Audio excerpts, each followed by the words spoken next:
Hello everybody, this is Dr. Novak again. In this video coming up, I'm going to explain to you how the goldfish aquarium is progressing. The two new fish, the ranchu here, the black ones, I'm going to show you the condition I got them in and within 2 weeks what they look like. I also am going to talk about a letter I got from Jennifer Clinton that I think everybody will be interested. And also in this, I'm going to show you some tests. I think everybody likes to see tests about like how the aquarium's doing or nitrates or phosphates. So I'm going to show you some tests. And the reason I did the test is because this letter from Jennifer inspired me to say, you know what, I haven't tested my water in a while. Maybe I'll do it. I'm going to show you a couple different test kits. We're going to compare a HANA test kit to an API nitrate test kit. And I wanted to get this out before, the holiday that's coming up, Thanksgiving, because Black Friday's coming up. I know a lot of people out there who maybe are listening are thinking about buying an aquarium. And I'm also going to explain to you I'll show you pictures of before and after and stuff, but I'm also going to explain to you about how to take the aquarium and make it so it's for African cichlids, because somebody asked me, they said, you talk about goldfish and stuff, but what about African cichlids? Well, so that's all coming up in this video, so stay tuned. Okay, in this video I want to talk about the fish I had. Let's look at this aquarium and think of all the rights and wrongs of this aquarium. I purposely did a lot of things wrong on purpose. And that is, one is how many goldfish are recommended for a 40-gallon breeder, which is actually a 48-gallon aquarium, 40-gallon breeder, and how many goldfish really are recommended. Well, I have 6 fish in this aquarium. They range anywhere between 4 to 5.5 inches. So they're big goldfish. This is 5.5 inches, but they're all very big goldfish. And that does not include the tail. That's without tail. So they're pretty big fish. They create a lot of mess. They get fed twice a day. They eat the algae and things like that. So as the tank has progressed to be almost 2 months old, one thing I have noticed is that the algae is slowing down. It's becoming a problem. In other words, I guess for some people you would say, that doesn't sound like a problem. But the lights are on for 15 hours a day. They're on full blast, yet the algae seems to be slowing down. And I wanted to create more algae so the fish could eat it, but it's actually doing the reverse. And it did create algae, and now the algae is starting to go away. There's 2 things I wanted to let everybody know. I added, besides the 2 new goldfish here, I added in 10 trapdoor snails, which, the trapdoor snails, they come from Asia, but really, I don't know if these came from Asia or did it come from Minnesota, because you can actually get pond snails or trapdoor snails in Minnesota. Okay, so I don't really know if these are really from Asia, the trapdoor I got, or if they're just from Minnesota. I got 10 of them, about $30, and I got 10 of the mystery snails, the golden mystery snails. I don't put catfish or anything in aquarium like this with goldfish, because if you put any of your plasmas in, they have a tendency to want to chase the goldfish and suck on the side of your goldfish slime, and that's not good. I don't really like to put cories or anything in there because I usually keep these tanks about 70 degrees. When it gets cooler, I like to drop that temperature about 70, 72 degrees. And I'd prefer, not to put the cories in that kind of temperature, just in case they would come up with something like ick or something. So basically, because the goldfish are constantly turning up the substrate and I'm using snails, I feel that they're not warranted. Okay? Why did I get the trapdoor? Well, I'm going to show you a picture here of this section right here. And that section right there has beard algae. And there's a little something that trapdoor snails eat beard algae. Now, don't expect them to go attacking it and eating it immediately, but you can see where these guys have come in, the trapdoors, and have eaten away along with the goldfish. As you can see, the goldfish is eating that beard algae right now, and the trapdoor snails eat it. That's one little thing that people don't tell you is I have a lot of people always ask me, I have beard algae, what can I do? Well, one thing is go out and buy yourself 10 or 20 trapdoor snails. They love beard algae, and they will eat your beard algae off your plants. They won't harm your plants or anything else, and they'll just act as any of your other snails. They're a live-bearing snail like the Malaysian snail is, trumpet snail, that buries himself in the substrate. The trapdoor snail is also a live-bearing snail, so they will have one or two little ones, and they're not in eggs, so that's pretty neat. So they won't overpopulate your aquarium, and you have to remember that goldfish will eat snails also. So if you have a soft shell snail like a pond snail and it's real young, and the shell, goldfish will just grab them, and because they have teeth in the back of their mouth, they'll grab them and just chew them up and spit out the shell and eat the snail. So you don't really have to worry too much about overpopulation with snails, because you can always crunch them up between your fingers and feed them to the goldfish. But this guy right here, I'll show you a picture of him in 2 weeks' time, what he looked like and what he looks like now. He's healed up quite, and when I mean healed up, the picture shows you how bad he was, and compared to him now, he's real healed up good. This is from shipping. This is something that you can't avoid. It is what it is. The four orange and red ones, white, orange, red, and white, they did real good in shipping. Maybe lost a scale or two, but nothing to write home about. But this one had a scale that was a little out, but this guy was really damaged, and he's a little panicky, okay? And because of that, he really ripped up his side. But without chemicals or anything, he's healed up perfectly fine. Now, there's something else I wanted to bring up in this video is, besides the plants growing great, you don't see a lot of algae now being farmed. Then, like when you had a brand new tank, a lot of that diatom brown algae, well, that's pretty well going away as the tank ages. Another thing of it is the black and orange goldfish there. I removed the lily pipe, and the reason is one day it got stuck in here. Now remember, this is the exit pipe. You got jammed up in there, and lucky I caught him because I heard some splashing out here in the lanai, and what's going on? So I looked, there he was stuck in here. So I pulled him out and figured that, well, it's a freak accident, you know. Well, you know what? In a matter of hours, the other black one, it got stuck in here. That's it. I was done with the lily pipe. Don't use lily pipes with goldfish. Apparently, 2 goldfish within a matter of hours getting stuck in here. Literally, they were stuck in here. I had to pull them out. Don't use this. The surface skimmer that I was using that I bought with the F-zone filter, I took it out. It was useless. It's completely useless. So what I did is I put in Eheim, my old Eheim tubing, my 5/8 Eheim tubing, because I had extra tubing, and I just put the Eheim back in and forgot about the glass stuff. The surface skimmer, I know a lot of people gave me some suggestions. it's got to be re-engineered. It's just a piece of garbage.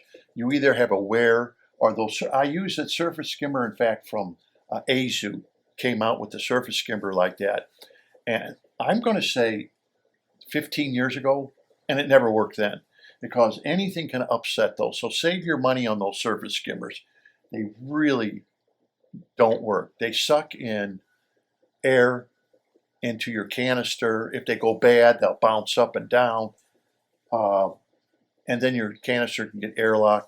The best thing to do is do what I show in my other video where I use the surface skimmer from Eheim. It's got a little motor on it. That works great. If it sucks in air, it just blows the bubbles right out in the aquarium. No biggie. It acts as an aerator. So definitely I would go with the Eheim surface skimmer than I would buying a surface skimmer that connects up to your canister filter. I've never gotten those to work, and to me they're just pretty useless. If you're thinking about it, don't spend your money on them. You're going to wind up not using it. They don't work. Just buy yourself the little Eheim surface skimmer, and I haven't had any trouble with that, period. The little bubbles it blows out, aeration bubbles, big deal. It's not going to jam up anything. Anyhow, the plants have done good. The water lilies are doing good. They're sending up more shoots. And as you can see, for a tank that's had 15 hours of light a day, that's a lot of light. You don't see algae growing all over the plants. Wisteria is growing. Like I said before, you see some algae on the wood, but you see the snails are jumping all over that, what's ever on the wood. Harmless is doing great. This right now the tank's about at 70 degrees, 71 degrees, so it's cooler. I have a heater in there to keep it at that temperature. I don't want it to go any lower. That's cold enough because I want the fish to stay active, and they like that. Okay, so I'll get to Jennifer's letter here, and I'll read it to you.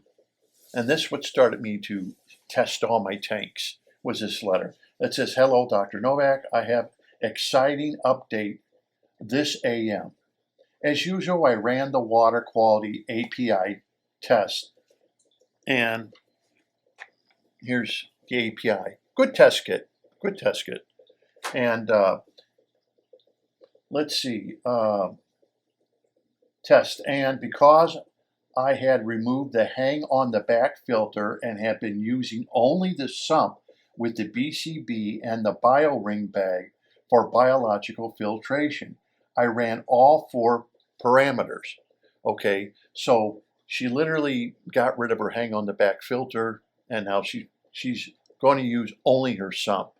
And I imagine in time what she's using in the sump may even change as things begin to age. And as we get into this video, you're going to find out just what happens as a plenum ages and the BCB bags age. All the parameters except the nitrates have been negative for some time, confirming that the system does complete the portion of the nitrate cycle efficiently and without help. Okay. I have been doing water changes every week as needed to keep the nitrates down. I set a 50 parts per million as my threshold. So that's her threshold of nitrates, 50 parts per million. Maybe, I don't know, she didn't say what her nitrates are, originally, or are they 10 parts per million, then she's allowed them to go up to 50, or are there 100 parts per million and she's allowing it to come down to 50? That I don't know, but her threshold is 50 parts per million. Last week, the nitrate test had 20 parts per million. That's pretty good. Today, they are negative. I ran the nitrate test twice due to disbelief that the Anoxic-bacteria could be so suddenly recognized as participants, but the test is still negative. There are no plants in the system.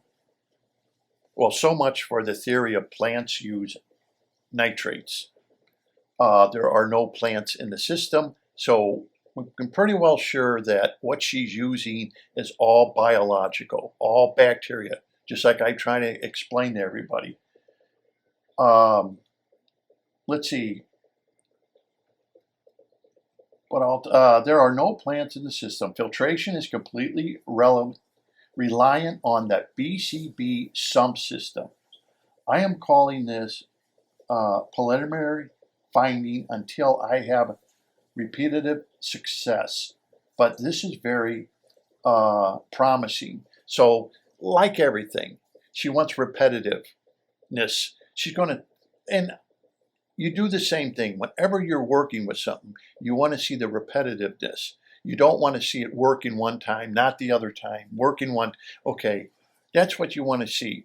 And you want to see the higher that repetitiveness of you testing, the more likely other people are going to be able to repeat it and do the same thing. And that makes a lot of sense, especially when you're researching. You want to see if something, and you just don't want, when you're researching, you just don't want to set up 10 tanks and say, oh, okay. You want to set up over 100 tanks and get your results from that, okay? And that's what she wants. There are no plants in the system. Let's see. How very exciting. And this occurred in my old system, which has a lower flow rate, approximately 80 gallons an hour. Wow, that is slow.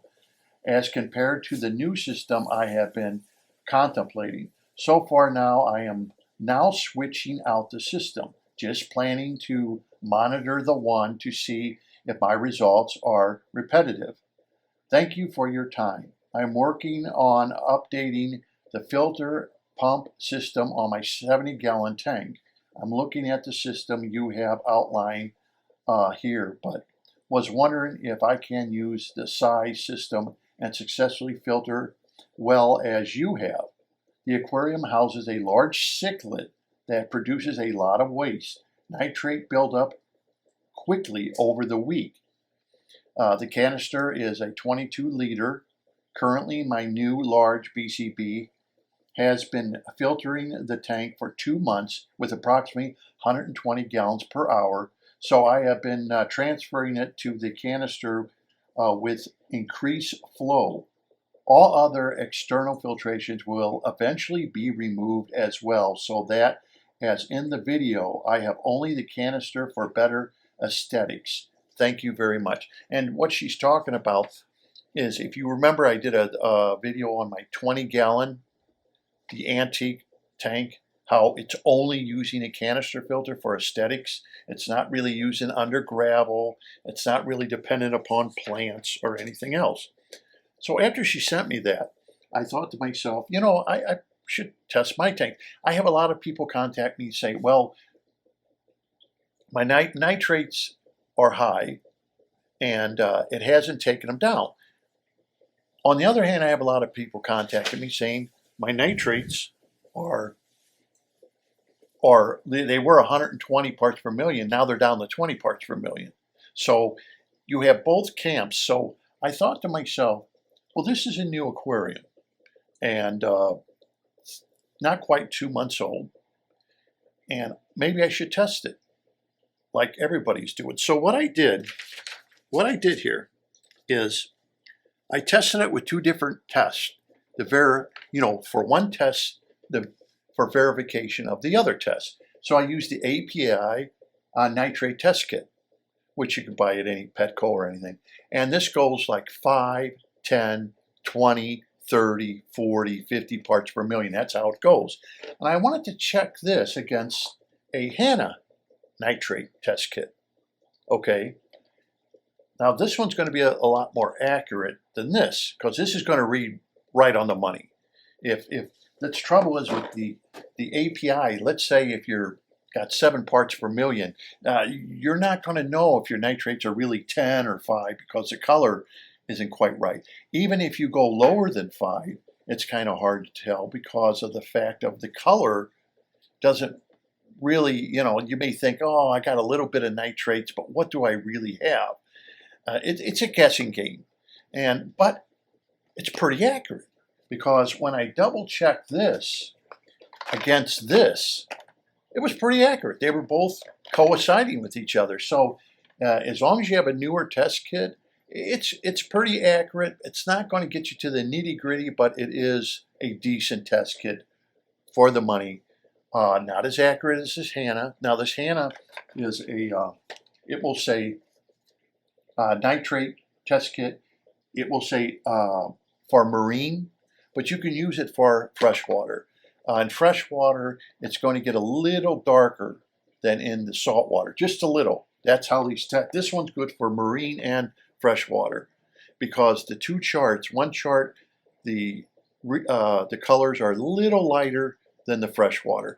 It's the same thing with this. You could use this for freshwater, and it's very easy to use. So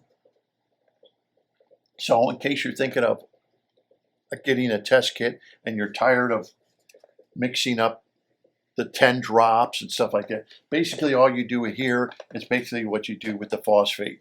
You turn it on, you put the tube in, it reads the tube empty. You put the reagent in there, which is all sealed packages, so air can't get to them. You pour that in there, you stir it up for about 2 minutes, put it in here, hold the button, and it counts down 7 minutes, and you do your reading right on the money. Okay, this is going to be a little iffy between numbers because it goes from 10 to 20, 5 to 10. So what's in between there? How do you know if it's really going to go down? So I double tested both kits and they were very close, what I'm seeing. So that's a good thing. The next thing is I wanted to test my nitrates in here. And the nitrates are 6.5. And that's exactly what I was getting with the nitrate test kit for the ABI.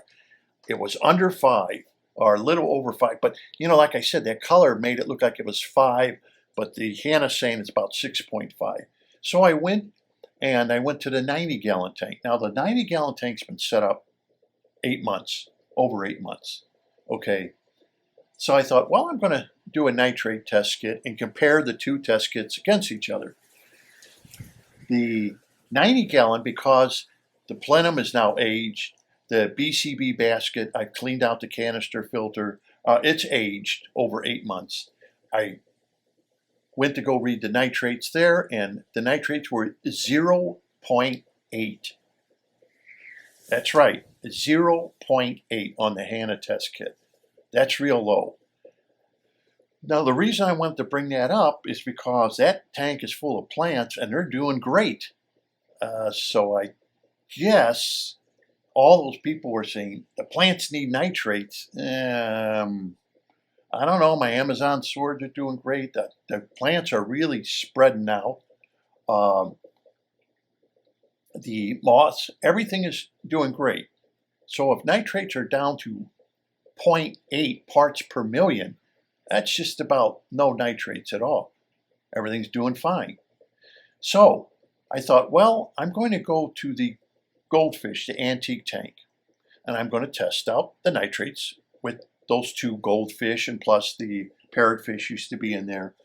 And I wanted to test it out because basically that's running off the canister filter with the BCB in there. But that's been running, I'm going to say, 9 to 10 months, a little older than the 90-gallon.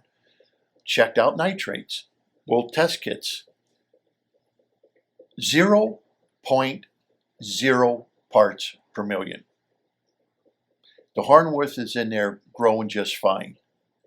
I'll repeat that, 0.0 is 0 nitrates. I tested it with the API, double checked it. It was just showing yellow.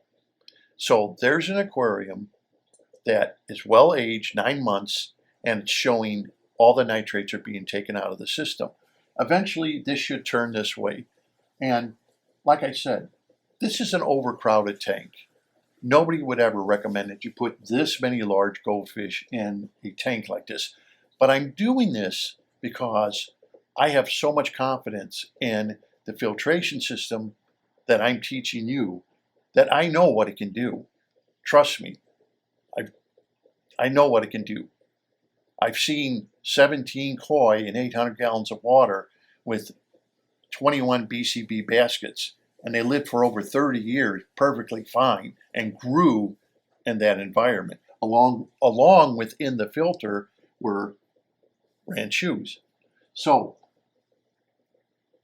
I wanted to show people this, that if you had goldfish, you weren't successful, watch my video on how I set this up. I go step-by-step instructions, how I set up my canister. Goldfish need to move their water. They need good circulation. You know, so you can get rid of like all those bubblers, you know, the sponge filters and stuff. This cosmetically to me looks a little nicer. And this is what people are scared of doing because, you know, with goldfish, I don't want to put a substrate in. I don't want to, you know, I don't want to do this and that. Well, that's all wrong.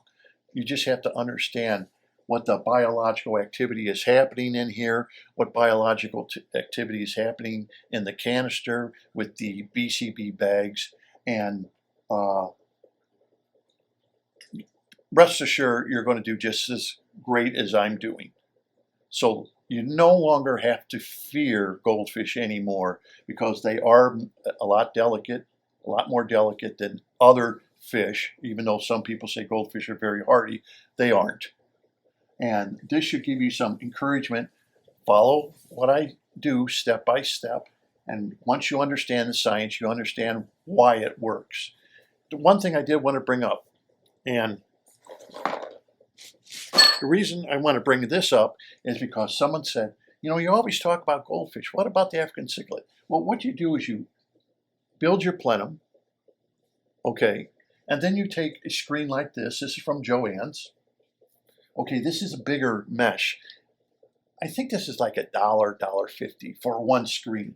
And what you do is when you get it so high, let's say you got it 3.5 inches, you put this in there on top of it, okay, in your tank all the way around.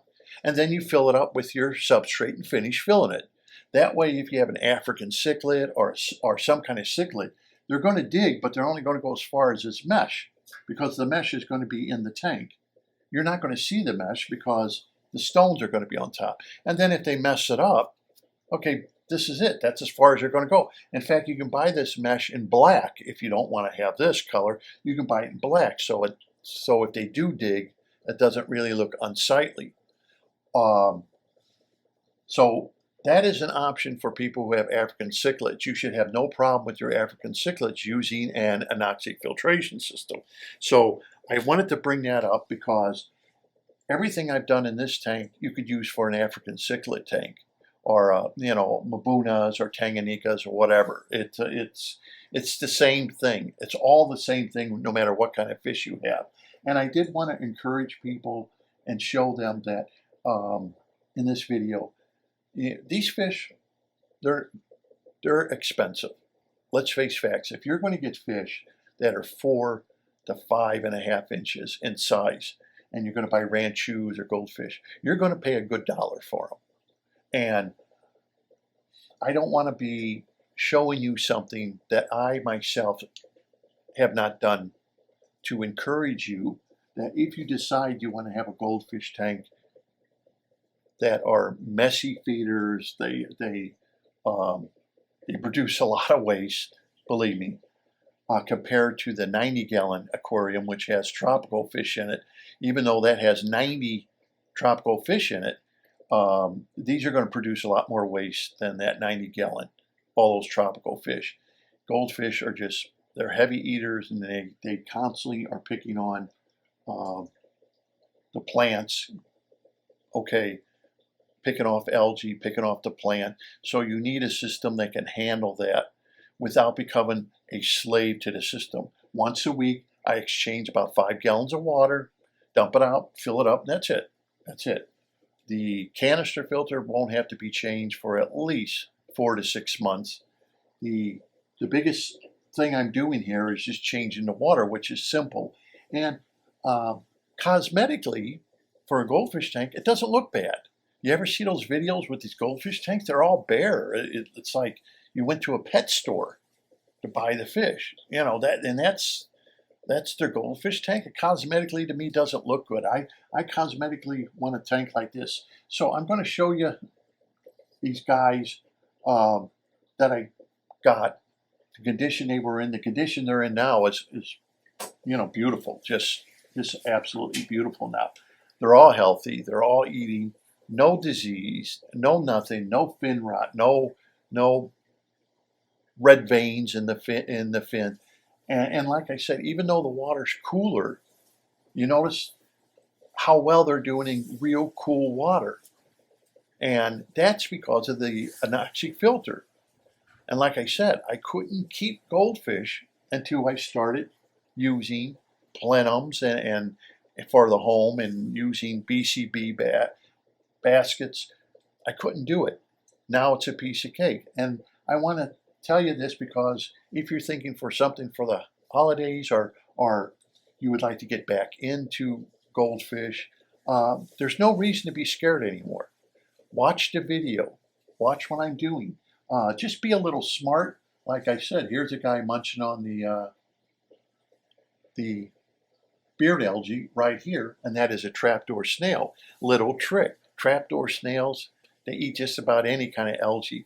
And like I said, even though they say they're from Asia, I don't know if the ones we got are from that. But so if you're growing beard algae in your aquarium, they're the only snail I know that really will eat the beard algae versus the mystery snails. They won't eat it. If you're not much of a snail fan for some reason, you just don't like snail, there's not too many, there are some Pocosmus that maybe will eat it, but once again, then you're adding a Pocosmus in the tank. Do you really want that? Do you want the size of that animal in your tank? You definitely don't want them with goldfish, so you got to keep all the Pocosmus out because they eventually start attacking your fish and putting stress on them. So that's it for this video. I want to thank everybody for your letters. I got more letters and more videos and more pictures that people put. But I want to thank Jennifer Clinton for sending me this email. And I guess the video I did on the 20-gallon tank inspired her a little bit, where she would like to have a tank like that, eliminating all the stuff that we're putting in our aquarium, such as sponge filters and stuff. She'd like to have it nice, neat, and clean. And that's what I want. I have everything over here, my heater, and everything's on the side, and the tank remains nice, neat, and clean. I don't need all kinds of bubblers. I don't need anything. The only bubbler I have is it's in the back, and that's for the slow-moving plenum, only one bubbler. And that was another thing, I'll bring that up. Somebody just sent me a picture, and he's got a tank with 2 bubblers, and I told him, cap one off, because you can actually see that it's going when he stopped his air stone in a sharp bubbler. You can actually see the bubbles would not come up because, and I'm wondering, why is that happening? Why are the bubbles not coming out of the tube? They should. And he said he had a second bubbler. I said, okay, cap one of those off. You don't need 2. You only need 1, like I have. Just enough to move the water slowly. You don't need 2, just 1. And hopefully he did that. We'll see what happens in his results. But if you are having trouble with your nitrates, you have to be patient. I can't be there to see exactly what you're doing. Some people have some very high nitrates. They're hoping and praying that they do come down. This goes to show you, as the system matures, like in the antique tank, 0.0, you can't get any lower than that. And the plants are still growing fine. So the plants are using ammonia. That's what these animals create. Goldfish are very efficient at producing ammonia. That's what your plants are looking for, not nitrates, but ammonia. And phosphates are 0.06. very, very low. So that helps control your algae and your algae outbreaks. But like I said, this tank is even having problems growing algae with 15 hours of light on. So I hope you enjoyed the video.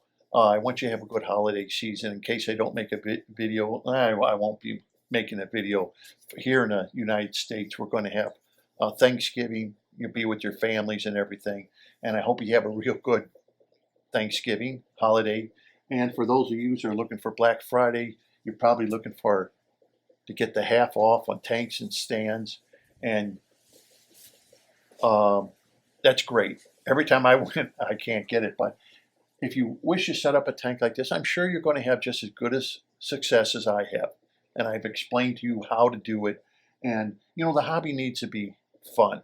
We can't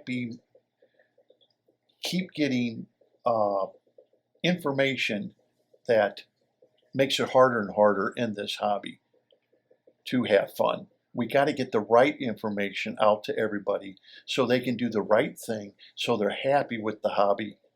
And that's what I enjoy, when people are happy with the hobby. I don't want to see people that get in the hobby and they finally become to the point where they don't want to be in the hobby anymore because it's just not enjoyable anymore, or it's too much work for them. So anyhow, hope you enjoyed the video. Until next time, have a happy Thanksgiving, and thank you for watching.